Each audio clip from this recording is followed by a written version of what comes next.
Et dans les suites post-opératoires immédiates, le plus important, c'est de soigner la douleur.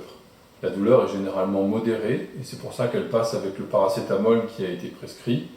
Mais il ne faut pas attendre que l'anesthésie locale soit complètement levée pour prendre ce traitement. Il vaut mieux prendre le traitement une demi-heure, une heure après l'intervention pour qu'il y ait un relais entre l'anesthésie locale et le traitement antalgique. Généralement, vous allez prendre du paracétamol pendant un jour ou deux, et parfois un petit peu plus à la demande. C'est très variable en fonction des patients, mais il ne s'agit pas d'une intervention qui est réputée comme étant douloureuse. Il peut y avoir des petits saignements après l'intervention. Donc dans ces cas-là, ce qu'il faut faire, c'est d'abord éviter de cracher.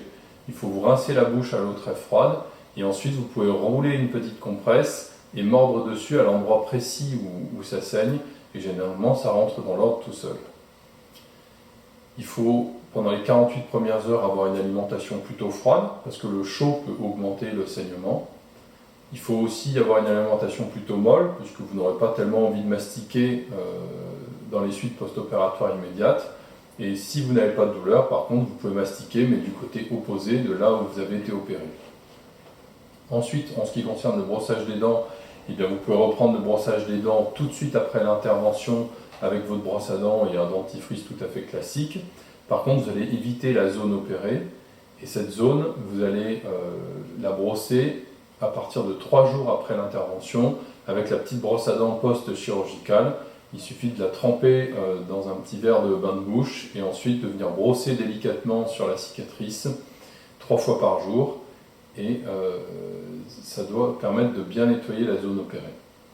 Ensuite, comme pour toute intervention, eh bien, il faut proscrire le tabagisme, et ça c'est pour le conditionnement à court terme de l'intervention, mais aussi à long terme.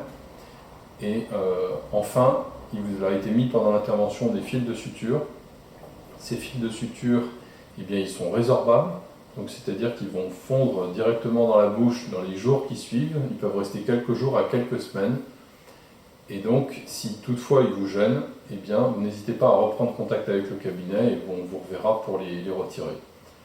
Enfin, il peut y avoir une complication dans les semaines qui suivent l'intervention, c'est-à-dire la perte du pilier de cicatrisation. Le pilier de cicatrisation est une petite vis qui vient se mettre par-dessus l'implant, et elle peut se dévisser à cause des mouvements de la langue ou des aliments.